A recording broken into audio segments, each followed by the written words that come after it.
Thousands of displaced Palestinians are now crossing into northern Gaza for the first time in over a year. Israel has agreed to allow their passage as part of the ceasefire deal with the militant group Hamas. Gazans began returning on Monday morning after waiting days to cross. Their return had been delayed after Israel blocked their passage, accusing Hamas of breaching the terms of the truce by not freeing civilian hostages first. The militants have agreed to release more Israeli captives this week in exchange. For more, let's bring in DW correspondent Emily Gordine in Jerusalem. Emily, Israel is now letting people return to northern Gaza for the first time in over a year.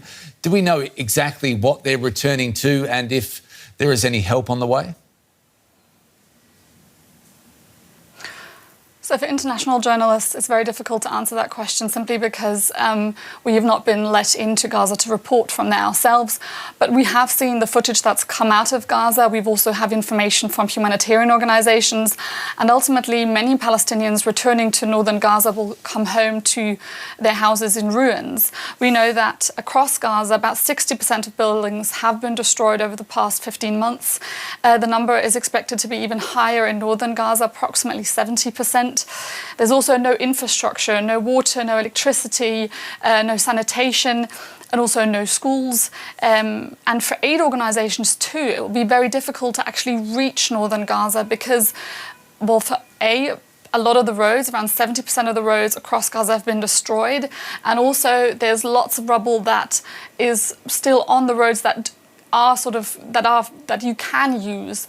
So ultimately it will take a long time until northern Gaza and really the rest of Gaza, but northern Gaza in particular, will become remotely livable again.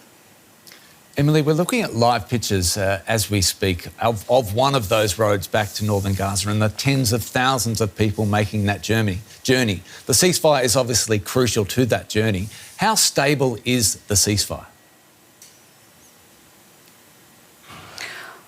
Well, for one, Hamas has been severely weakened over the course of this war, and so they certainly have an interest in getting this ceasefire through. On the Israeli side too, we know that the public, that polls have shown us this over the past couple of months, is overwhelmingly in favour of getting the hostages out, so they are in favour of this ceasefire deal. But we also know that as part of the Netanyahu government, we do have ministers who are absolutely opposed to this deal. One party, the party of former National Security Minister Itamar Ben-Gvir, actually left the government over his opposition to this ceasefire deal, and his colleague, Finance Minister Bezalel Smotrich, he's also warned and threatened Netanyahu that he will also follow suit if the deal progresses to the second phase and if fighting doesn't continue, in fact, after the first phase.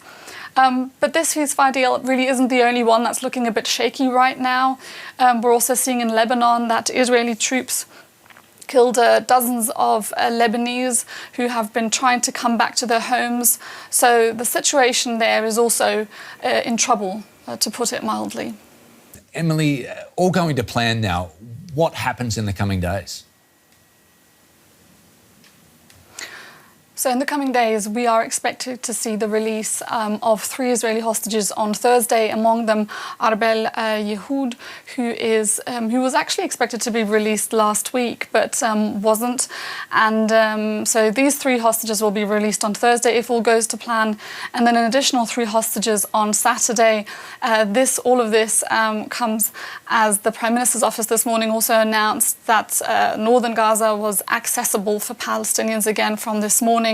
So all in all, some positive signs there on the ceasefire, on the first stage of the ceasefire, continuing despite the hiccups that we've seen over the past few days. DW correspondent Emily Gordine in Jerusalem, thanks so much.